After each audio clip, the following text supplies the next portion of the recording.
நம்முடைய உடன்படிக்கை பெட்டி, அதாவது தேவ பிரசன்னத்தை சுமந்து சென்றவர்களாக நாம் செல்ல வேண்டும். இரண்டாவதாக நம்ம என்ன பார்த்தோம்? ஆராதனை செய்கிறவர்களாக. திரும்பவும் கர்த்தருடைய சந்நிதியில நின்று அவருக்கு ஆராதனை செய்ய வேண்டும். கர்த்தருடைய சந்நிதியில நின்று ஆராதனை செய்ய வேண்டும். அப்ப நம்ம ஒவ்வொருவருமே எப்படிப்பட்டவர்களாக ஆண்டவர் அழைத்திருக்கிறார்? ஆராதனை செய்கிறவர்களாக, செய்யக்கூடியவர்களாக. நம்ம சபையில தான் செய்யணும். சில சமயங்கள் நம்ம வீட்டுல கூட நம்ம என்ன செய்யலாம்? ஜெபிக்கிறோம். அப்ப கர்த்தரை துதிச்சு ஆராதனை செய்து கைகளை உயர்த்தி ஆடி பாடி நம்ம வந்து ஸ்தோத்திரிச்சு அவரை துதிக்கணும். அப்போ பக்கத்துல இருக்கிற எல்லா அந்தகார சக்தியின் வல்லமையில் என்ன செய்யும்? ஓடி போயிடும். ஹல்லேலூயா.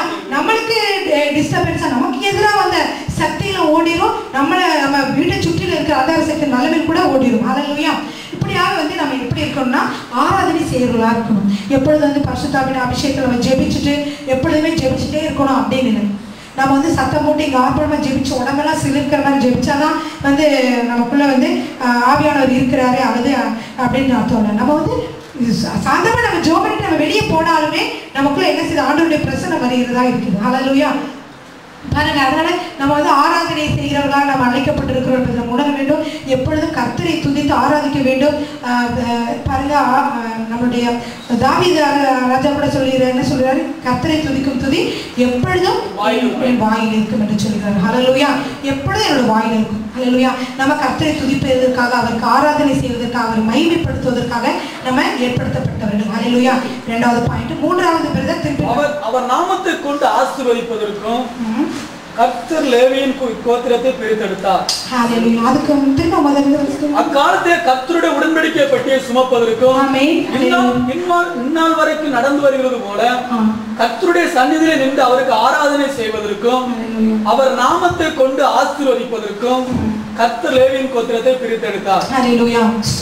பாருங்க, இப்ப ஆராதனை செய்ய வேண்டிய ஒரு பாயிண்ட் சொல்லி எபிரேயர் 12:28.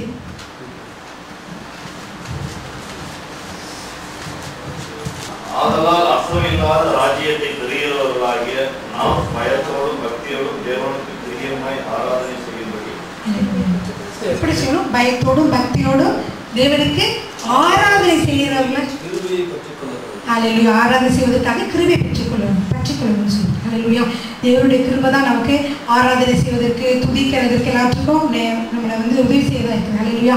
அநேக நேரங்களில் நம்ம ஆராதிக்கவோ துதிக்கவோ ஜெபிக்கவோ முடியாதபடிக்கு வேலை மற்ற காரியங்கள் வந்து உங்களை வந்து பிரச்சனைகள் வந்து உங்களை சூழ்ந்து இருக்கலாம். பாருங்க, ஒரு பிரச்சனை நேரத்தில் கவலை நேரத்தில் நீங்கள் இருந்தீங்கன்னா அந்த பிரச்சனையில முதல் வந்து நீங்கள் கவலைப்படுவீங்க. செகண்ட், அதை எப்படி தீர்க்கணும் அதையே நினச்சிட்டு இருப்பீங்க. முதலாவது பார்த்தீங்கன்னா ரொம்ப நேரம் வந்து ஐயோ இப்படி கவலை இருக்குது, இதுக்கு இப்படி ஆயிடுச்சு அதாயிடுச்சுன்னு சொல்லி தான் நம்ம ரொம்ப நேரம் நினைப்போம். அதுக்கப்புறம் என்ன நினைப்போம்? இந்த பிரச்சனை இப்படி தீர்க்கலாமா அப்படி தீர்க்கணும் 10-20 வழியை யோசித்து பார்ப்போம். அப்போ இந்த மாதிரி நம்ம நேரத்தை செலவழிக்கும் போது கட்டாயமாக என்ன செய்ய மாட்டோம்? ஜெபிக்கிறதுக்கு நேரத்தை செலவழிக்க மாட்டோம். சில என்ன சொல்லுவோம்? பொத்தி கூட படுத்துப்பாங்க அந்த கவலையில் அழுது. கவலை ஒரு பிரச்சனைன்னு வைங்களேன், ஏதோ வீட்டுக்காரே திட்டு போயிட்டாரு, சந்தோஷமா பாட்டு பாடி பயப்படுறது வாசிக்கிற பெண்களா இருப்பாங்க.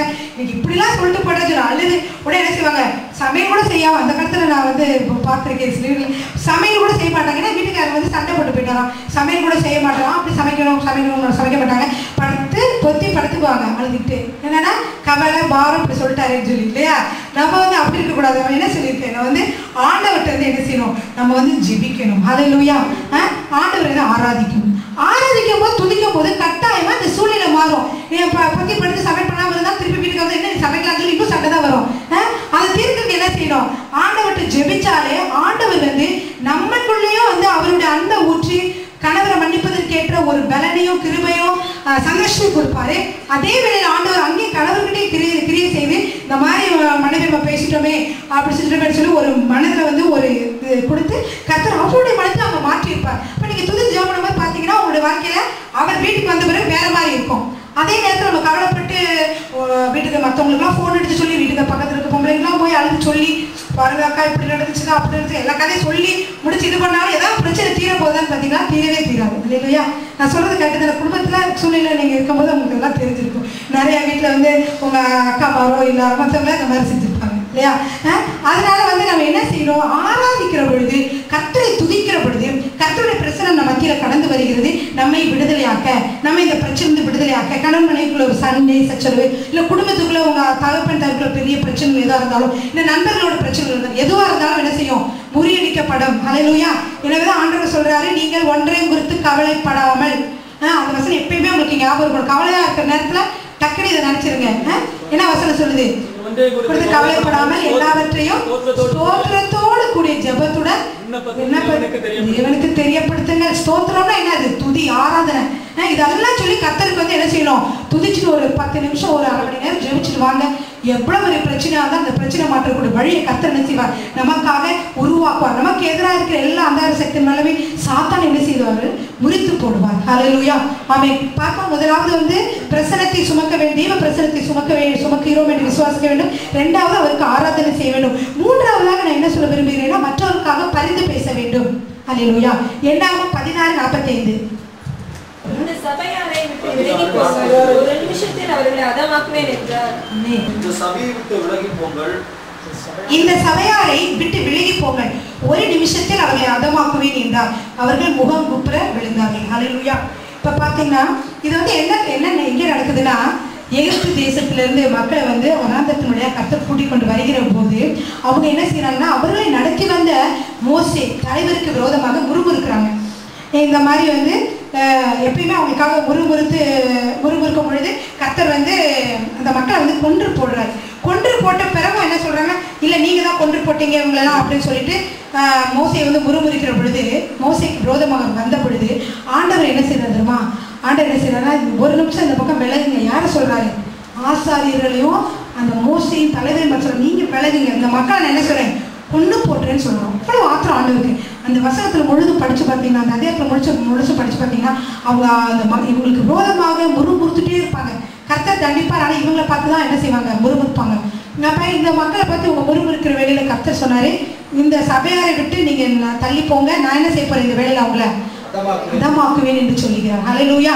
அப்படி அதமாக்குவேன் என்று சொல்லும் போது இந்த மோசே வந்து சரிங்க ஆண்டவரே, கொண்டு போடுங்க ஆண்டவரே அப்படின்னு சொன்னாரா? சொல்லவே இல்லை. ஏன் அவர் அப்படி சொல்லவே இல்லை அப்படின்னு பார்த்தீங்கன்னா, அவர் வந்து எப்பயுமே என்ன செய்யறாரு? பரிந்து பேசுகிறார். நம்மளுடைய மேய்ப்பரோ நமக்கு மேலே இருக்க ஆண்டவருடைய பிள்ளை நினைச்சவங்க நமக்காக பரிந்து பேசுவார்கள். ஹல்லேலூயா. இதே மாதிரி சூழ்நிலைக்கு தான் நீங்களும் மாற வேண்டும். ஹல்லேலூயா. பாஸ்டர் மட்டும் தான் பரிந்து பேசுவார், நான் வந்து பழிக்கப்படி தான் வாங்குவேன் அப்படின்னு நினைச்சக்கூடாது. நம்ம விசுவாசிகள் நினைக்கக்கூடாது. இது யாருக்காக இந்த வசனம் சொல்லப்பட்டிருக்கு? நமக்காக சொல்லப்பட்டிருக்கு. நம்ம என்ன பண்ணிருக்கணும்? பரிந்து பேசுகிறவர்களா இருக்கணும் நினைச்சு. ஹல்லேலூயா. வாசிங்க பிரதா, சத்துருக்கள் வாசிங்க. என்ன 16:45. இந்த சபையாரை விட்டு விலகி போங்கள், ஒரு நிமிஷத்தில் அவர்களை அதமாக்குவேன் என்றார். ஹல்லேலூயா. பாருங்க, அடுத்து வந்து 16:46 அடுத்த வசனம் வாசிங்க. மோசே ஆரோனை நோக்கி, அப்பொழுது மோசே என்ன சொல்றான் பாருங்க, ஆரோனை நோக்கி, நீ தூப கலசத்தை எடுத்து பலிபீடத்தில் இருக்கிற அக்கினி அதில் போட்டு அதின் மேல் தூப வர்க்கம் இட்டு சீக்கிரமாய் சபையினிடத்தில் போய் அவர்களுக்காக பாவ நிவர்த்தி செய். ஹல்லேலூயா. அவர்களுக்காக பாவ நிவர்த்தி செய். கர்த்தருடைய சந்நிதியிலிருந்து கடுங்கோபம் புறப்பட்டது. பாருங்க, கர்த்தருடைய சந்நிதியிலிருந்து கடுங்கோபம் புறப்பட்டது.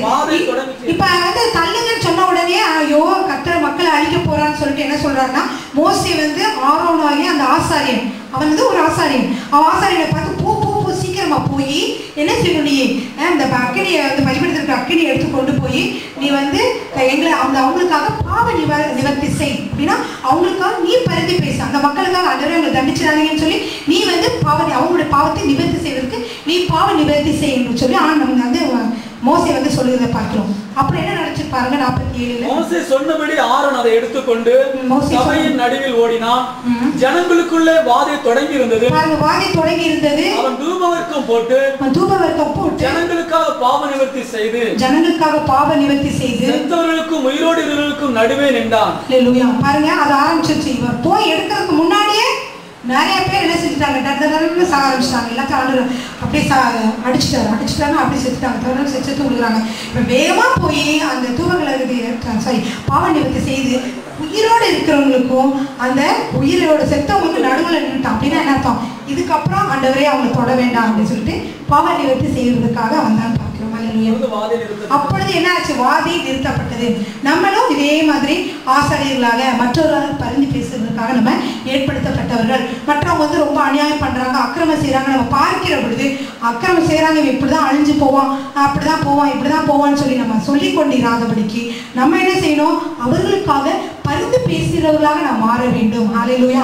எப்படி ஆண்டவர் வந்து ஒரு மனதுருக்கத்தோடு ஒரு பாவியை பார்த்தாரோ அந்த மாதிரி தான் நம்ம பாவியை பார்க்க வேண்டும். நம்ம பாவி வந்து நமக்கு போட்டியாளர் மாதிரி அப்படி செய்யறோம் அப்படி நினைக்க கூடாது.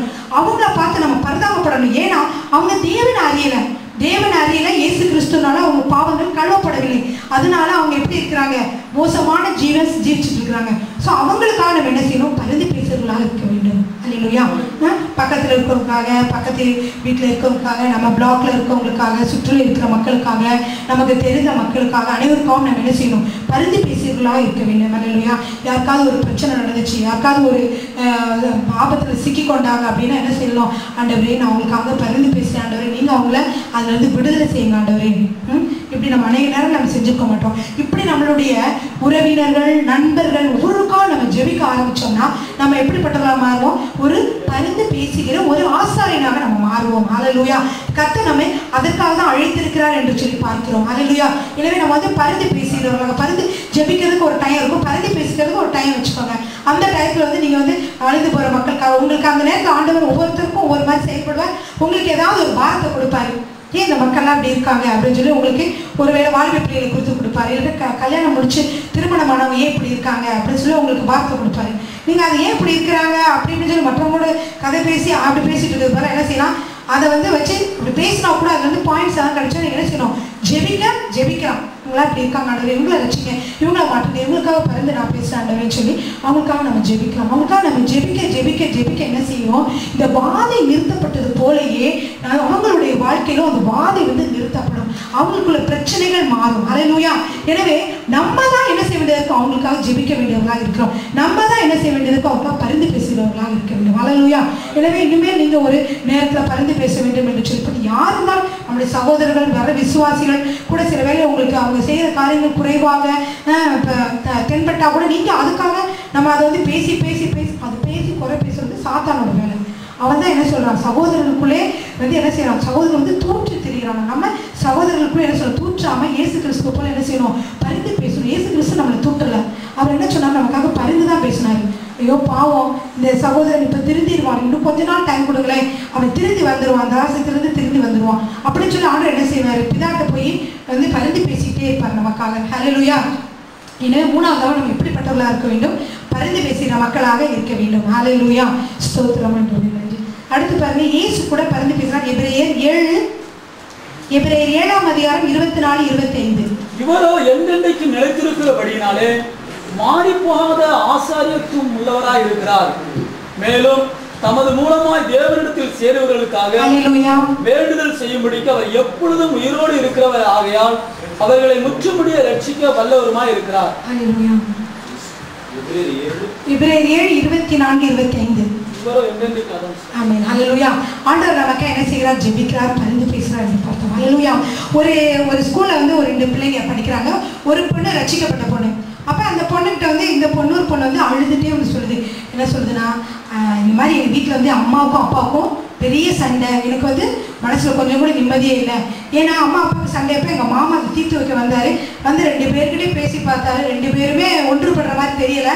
2 பேரும் ஒன்றுபடனால அவங்க வந்து பிரிகிற மாதிரி 2 பேருமே நாங்கள் பிரிஞ்சிருவோம் அப்படின்னு சொல்லி இது பண்ணால அவங்க சொன்னாங்க, நீ ஸ்கூலுக்கு போயிட்டு வா, அதுக்குள்ளே 2 பேரையும் நான் வந்து பிரிச்சிருவேன், நீ அம்மா கிட்ட போறியா அப்பா கிட்ட போறியா சொல்லு, அவங்க 2 பேரும் பிரியிற சூழ்நிலை இருக்காங்க அப்படின்னு கேட்டாங்களாம்.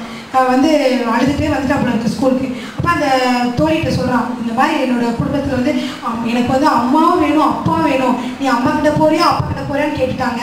எனக்கு அதனால் அதில் என்ன முடிவெடுக்கிறது தெரியல, எனக்கு வந்து 2 பேருமே சேர்ந்து இருக்கணும், நான் 2 பேர் கூட இருக்கணும் எனக்கு ஆசைன்னு சொல்லி அந்த பொண்ணு சொல்லுது. ஸோ அப்போ அந்த இன்னொரு பொண்ணு என்ன சொல்லிட்டு, நீ கவலைப்படாத, நான் உனக்காக ஜெபிக்கிறேன்னு சொல்லி கூட இருந்த தோழி என்ன சொல்லிட்டு ஆண்டவர்கிட்ட ஜெபிச்சிருக்காங்க. ஆண்டவரே இவளோட விருப்பத்தை நீங்கள் நிறைவேற்றுங்க, அம்மாவும் அப்பா ஒன்று கூடி வாழணும், இந்த பிள்ளையோட சந்தோஷத்தை நீங்கள் நிறைவேற்றணும்னு சொல்லி இந்த பொண்ணு என்ன செய்யுது, அந்த பொண்ணுக்காக பரிந்து பேசுகிறது. ஒருவேளை அந்த பொண்ணு இந்துவாக இருந்திருக்கலாம், நல்லா ரசிக்கப்படாத பொண்ணாக இருந்திருக்கலாம் அந்த அழுகிற பொண்ணு. ஆனால் இந்த பொண்ணு ரசிக்கப்பட்ட பொண்ணுனால அதை என்ன செய்யுதுன்னா பரிந்து பேசி ஜெபிச்சிருக்கு. ஜெபிச்சு முடிச்ச பிறகு இவங்க வந்து சாயந்தரம் வீட்டுக்கு போகும் பொழுது அந்த பிரிச்சு வைக்கணும்னு அந்த மாமா ஊருக்கு போயிட்டாரு. அம்மா அப்பாவும் சந்தோஷமா இருக்கிற இந்த பிள்ளை பார்த்துருக்கு. அப்போ ஒரு சாதாரணமான ஒரு படிக்கிற பெண்ணு கூட ஜெபிக்கிற பொழுது கர்த்தர் என்ன செய்யற, ஜெபத்தை கேட்கிறவராக இருக்கிறார்.